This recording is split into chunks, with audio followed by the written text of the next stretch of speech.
Welcome to IVF This, episode 199, IVF and Relief. Welcome to IVF This. I'm your host, Emily Ginn. After 10 years of primary and secondary infertility due to both male and female factor infertility, I am now the mother to 3 beautiful miracles. I am married to my favorite person in the world. I'm a social worker, a life coach, and an IVF warrior. I'm here to teach you how to manage your mind and emotions during your IVF journey, to break free from anxiety and regain control of your life, even in the midst of infertility. I'm going to teach you how to say IVF this to how we think about, talk about, and experience infertility. Let's go.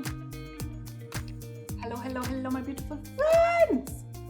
I hope you're all doing so well today. I'm going to talk about a feeling that I've talked about with probably every single client that I've ever worked with, but I don't think I've ever talked about it in depth on the podcast.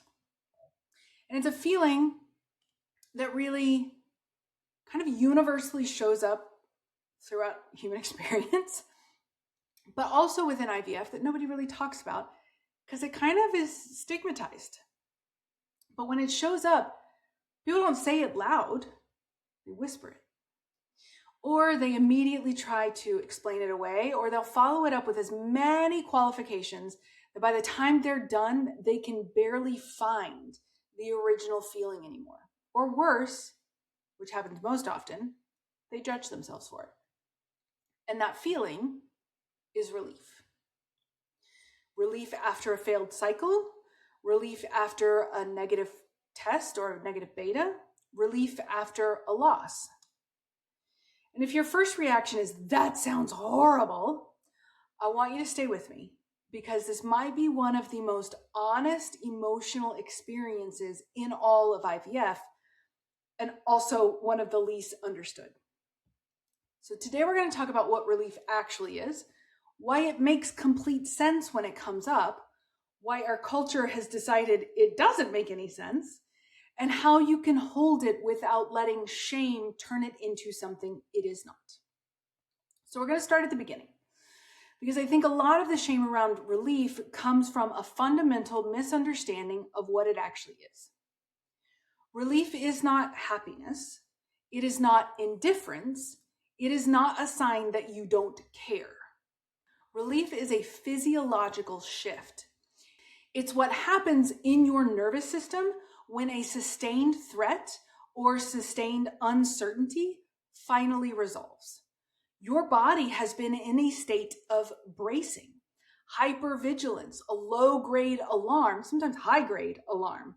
And when something lands, when the waiting ends and the answers come, when the not knowing finally becomes knowing, your nervous system does exactly what it was designed to do. It exhales. That's it. That's relief. It's not a moral emotion. No emotions are moral. It doesn't carry a verdict. It doesn't say anything about what you wanted or how much you wanted it. It's a biological response to the end of prolonged tension. And here's why that matters so much in IVF. IVF is not just hope. I want you to really hear me. IVF is not just hope. It is pressure. It is constant, compounding, relentless pressure. There is the emotional load, the hope, the fear, the grief, the trying again. There's the logistical load, the appointments, the medications, the calendars, the coordinating your entire life around a protocol. There's the financial load, the decisions made not just from your heart, but from your bank account. There's the relational load, navigating this with your partner or without one, with friends who know or could understand what you're experiencing and friends and family that don't. The phone call that you're waiting for. And underneath that all, threaded throughout every single part of the IVF experience is uncertainty. The 2-week wait, the beta results, the scans, the phone call that you have been waiting for, the news that could go either way. Your nervous system is not resting during any of that. It is working constantly, scanning, bracing, preparing, hoping, fearing, and sometimes oftentimes, all of those things at once. So when something resolves, even if it resolves in the worst possible way, your body responds to the resolution, not to the outcome, to the end of the uncertainty. That's what people miss. Relief isn't your body saying, oh, good. Relief is your body saying, we can stop bracing now. And that's not a character flaw. It's your nervous system doing exactly what it's supposed to do. So now that you know what relief actually is, let's talk about where it shows up. Because it doesn't just show up in one place. Like all of our emotions just never show up in one place. They show up everywhere. It shows up across the entire IVF journey in moments that are hard and heavy and sometimes completely unexpected.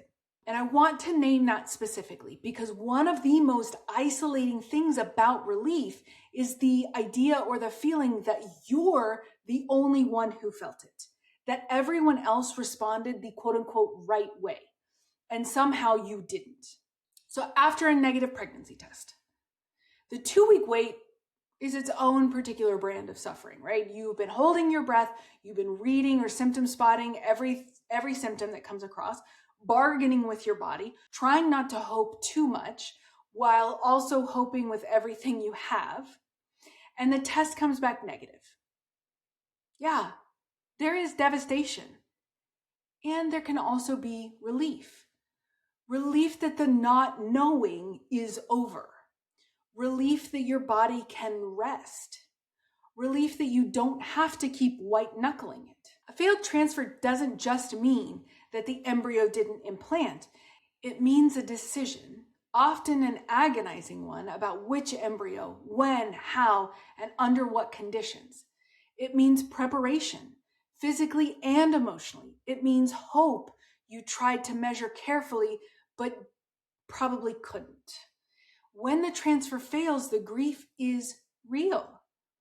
And so is the relief that you don't have to hold that particular brand of back and forth hope anymore. After a miscarriage or a loss, and this is the one that people often don't say out loud at all, and I want to be really careful and really clear here, relief after a loss does not mean you didn't love what you lost. It does not mean that that loss did not matter. What it means is that your body and your nervous system have been through something prolonged and terrifying and uncertain. And when that uncertainty ends, even in the most heartbreaking way, relief can be part of what you feel. It can sit right alongside grief. And we'll talk about that in a few minutes. It can show up after deciding to pause or stop treatments. And this one carries its own particular kind of weight because the decision itself is very loaded. And yet so many people describe feeling underneath all of the grief and the guilt and the second guessing is a quiet exhale. A sense of, I don't have to keep doing this right now. And that's not weakness, that's not giving up. That's your nervous system responding to a decision that gives you permission to rest. After a hard pivot, right? Egg donor, surrogacy, or a different path altogether, these decisions are enormous. They often involve grief for the path that you thought you'd take. And they can also bring their own brand of relief. Relief that there is still a path. Relief that the impossible decision has been made. Relief that the chapter of uncertainty around how is closed, even if new chapters are opening. The through line in all of these, the thing I want you to hold on to is that relief is almost never about the outcome itself. It is about the end of the waiting, the end of the wondering, the end of the what ifs that have been keeping your nervous system in a constant state of alarm. Relief shows up where prolonged uncertainty ends. And IVF, that can be almost anywhere. So if relief is a physiological response, if your nervous system is doing exactly what it is designed to do, why does it feel so wrong?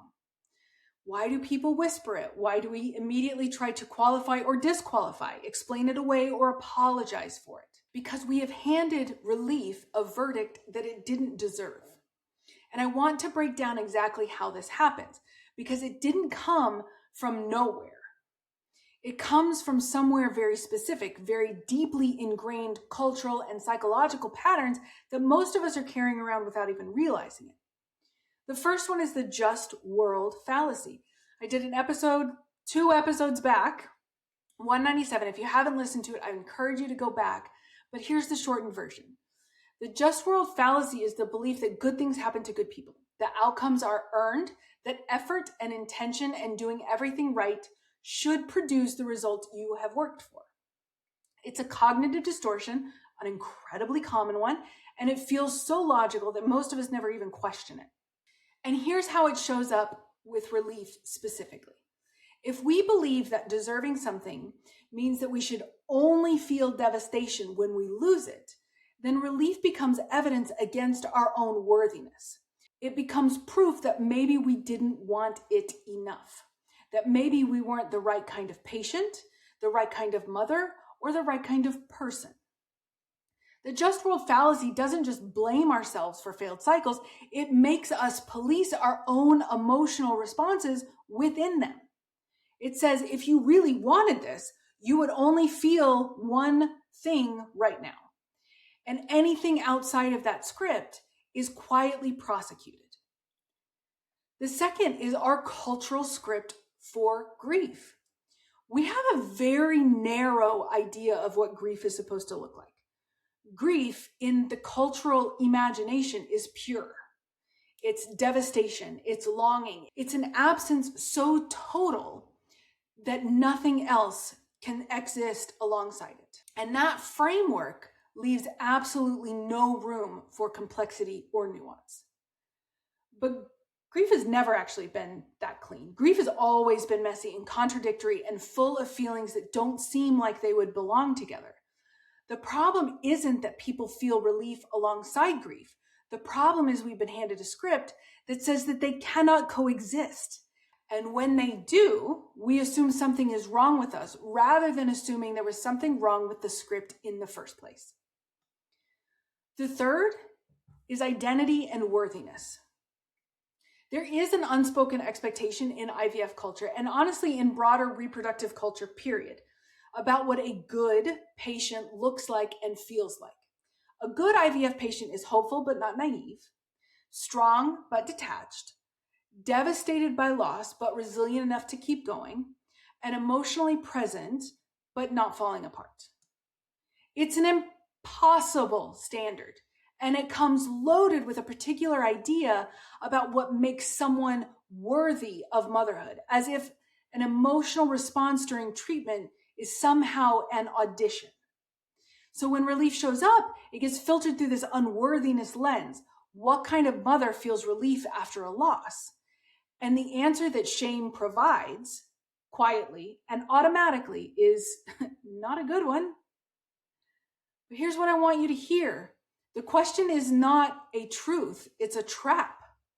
It's the worthiness script doing what it has always done, taking a human experience and turning it into a moral test you were never supposed to pass. It was never designed for you to pass.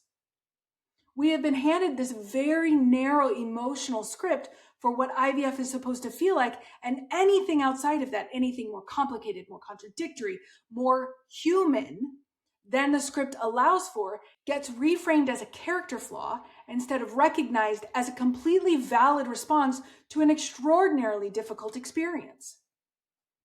Relief is not a character flaw. It is what happens when a human being who has been under sustained, compounding, relentless pressure finally gets an answer, even a devastating one. And I want to spend a little bit more time here because I think that this is the reframe that has the most potential to actually change how we hold this experience.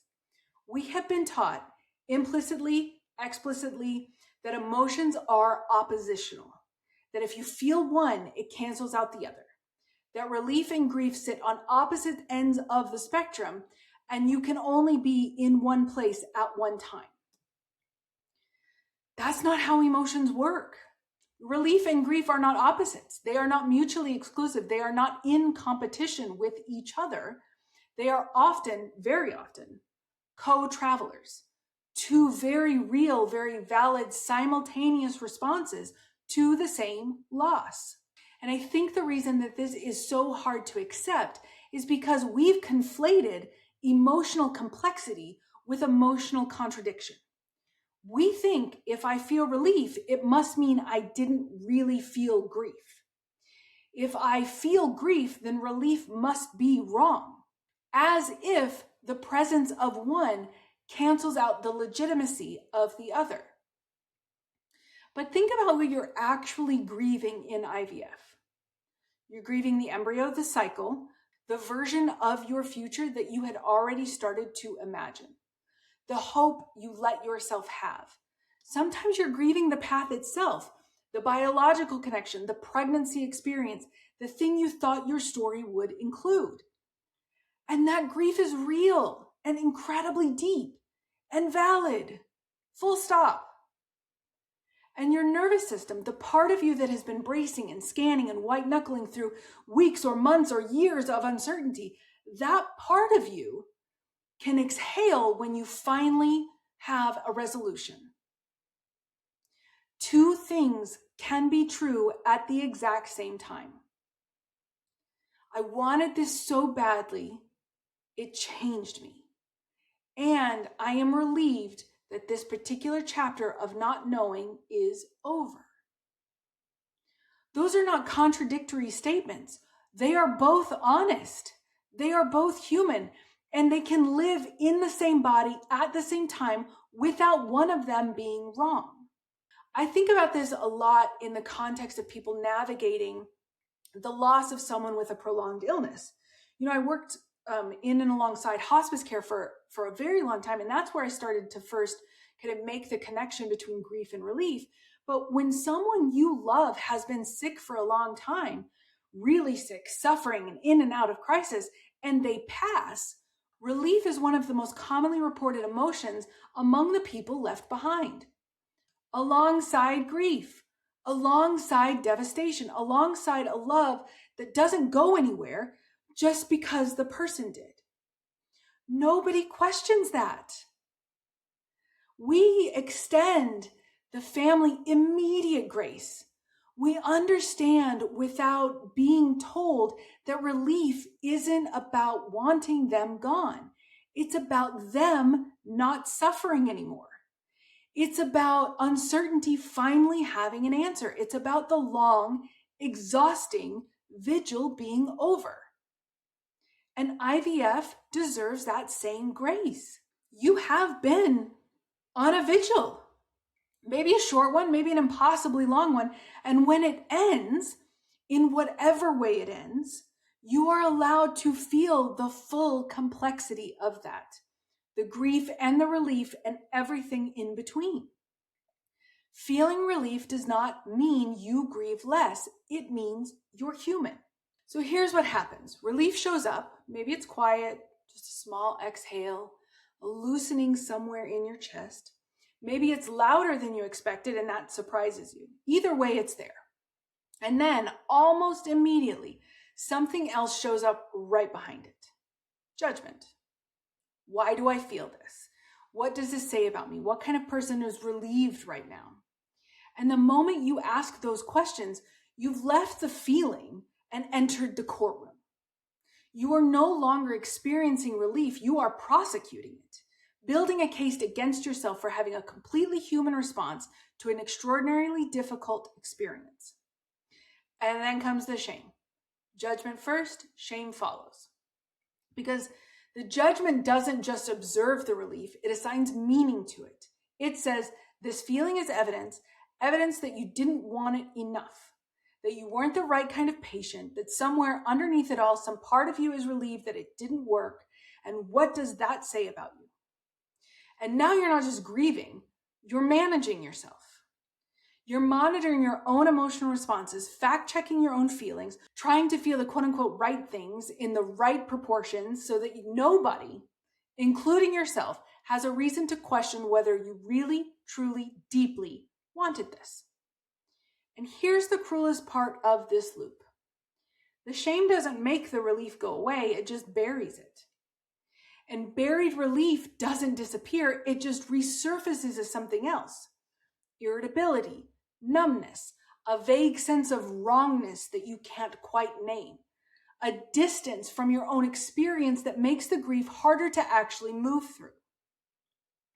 So now you're grieving and ashamed and disconnected from your own emotional experience, all because your nervous system did something completely natural, all because you exhaled. The shame loop is not a sign that something is wrong with you. It's a sign that you have absorbed a very specific cultural message about what your feelings are allowed to be, and your brain is trying to enforce it at your own expense. So if relief isn't a moral failure, if it isn't evidence against your worthiness or your love or your desire, what is it? I want to offer you a reframe. And I want to do it through the lens that I come back to a lot of in my work, which is harm reduction. Now, harm reduction is a concept that comes out of public health and clinical practice. At its core, it's about meeting people exactly where they are without judgment and asking, how do I reduce suffering from this point forward? Not how do I achieve the ideal outcome, not how do we make you feel the right things in the right way, just what can we do right now to make this less painful than it needs to be. And one of the most powerful ways we can reduce suffering is by stopping the practice of making things harder than they have to be. Relief, reframed through that lens, is not something to overcome, it's something to understand. And when you understand it, really understand it, it stops being a threat. So here's what relief actually is. When we strip down the shame and strip away the judgment and the cultural script, relief is a nervous system reset. Your body is running on high alert, cortisol, hypervigilance, the constant low hum of threat detection that IVF requires of you. Relief is your nervous system coming off of that ledge. It is not indifference. It is restoration. Your body doing what bodies are designed to do when the acute phase of a crisis passes. Relief is a signal. And this is the part I really want you to hear. If relief is showing up, if it is there, present, real, it is telling you something important about how much you have been carrying. Relief doesn't show up after easy things. It shows up after prolonged, sustained, exhausting things. The size of the exhale is directly proportional to the weight of the brace. So if you felt relief, if that exhale came, let it tell you the truth about what this has cost you. It is not an indictment, it's information as evidence of your own endurance. Relief is a protective mechanism. Your psyche is not arbitrary. These feelings that surface after a loss, all of them, including the ones that feel wrong, are your mind and body trying to survive something that is asking everything of you. Relief is part of that survival. It is not a betrayal of your grief. It is your system giving you a moment to breathe before the next wave comes. And here's the reframe I want to leave with you before we move on to actually holding this. Relief doesn't erase love. It reveals how heavy it's been. These two things, the love and the relief, are also not in conflict, just like relief and grief are not in conflict. The relief is because of the love, because you've cared so much for so long, under so much pressure, that your body needed to exhale when something finally resolved. That is not something to be ashamed of. That is something to be gentle with. The goal here isn't to talk yourself out of shame. It is to stop feeding it. Because here's what happens when relief shows up and you immediately interrogate it. You spend your energy managing the feeling instead of actually feeling it. And now you're in two places at once, grieving the cycle and putting yourself on trial. So the first move is just notice without prosecuting. Not, why do I feel this? But of course I feel this. They are very different things. One is accusatory, the other is human. You can start to notice the language you use around the relief, because the language usually reveals the verdict you've already handed down. I shouldn't feel this way. What kind of a person is relieved after a loss? Something must be wrong with me. Those are not observations, those are sentences, and they carry a judgment that relief doesn't actually deserve. And there's something worth naming here, and it might actually be the most clarifying thing I can offer you about relief in IVF. If IVF lives in prolonged uncertainty, and uncertainty is one of the most uncomfortable emotional experiences a nervous system can sustain, you are not just waiting, you're bracing constantly for news that could go either way, for a call that could change everything, for a result that might confirm your worst fear or give you the thing that you want most in the world. That kind of sustained not knowing is exhausting in a way that's hard to describe from the outside. And when something finally resolves, even when it resolves badly, there is a finality to it, a landing, and your brain, which has been white knuckling uncertainty for weeks, months, or years, can finally stop and exhale. That's what relief is. It's not gladness, it's not indifference, it's your nervous system exhaling after it's been holding its breath for God knows how long. You don't have to earn your way back to grief. You don't have to feel worse to prove you cared.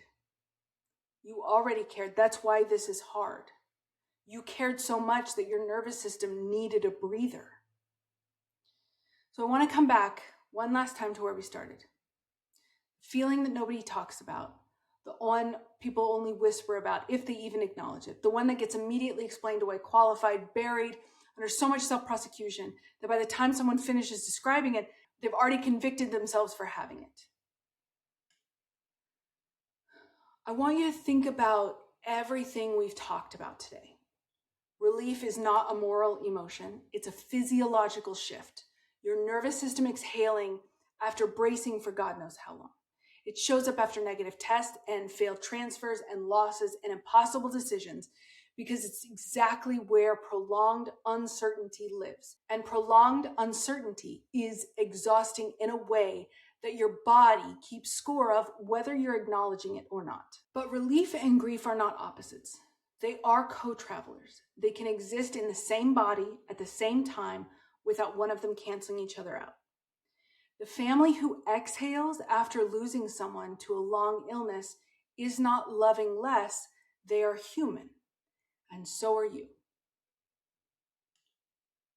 And when shame shows up behind the relief, when the courtroom convenes and the prosecution begins, that is not your conscience speaking. That is the cultural script trying to enforce a standard of emotional purity that never actually existed and can never actually exist. And the cost of enforcing it is that you end up managing yourself instead of grieving, disconnected from your own emotional experience instead of moving through it. So here's what I want you to take from today. If relief shows up for you in IVF, especially in moments you wished it hadn't, I want you to hear this very clearly. There is nothing wrong with you. You are not broken. You are not insensitive. You are not doing this wrong. You are not someone who didn't want this enough. You are a human being navigating something that asks everything of you. And sometimes when something ends, even something you desperately wanted, your body will say, thank God we can rest. That is not a confession. That is not a verdict. That is not evidence of anything except the fact that you have been carrying something incredibly heavy for a very, very long time. Relief does not erase love. It reveals how heavy something has been. And you are allowed, fully, completely, without any qualifications, to put down that weight for a moment, even if it is just to breathe. That is what I have for you today, my friends. I know this was a longer one, but this is something that was really, really important to me to get out. So I hope this was helpful for you. I hope you have a wonderful week, and I will talk to you soon. Bye-bye. Thank you for listening to this week's episode of IVF This. If you like what you've heard, click subscribe and follow to make sure you don't miss an episode. And if you want to learn more, head over to www.ivfthiscoaching.com to learn how to work together.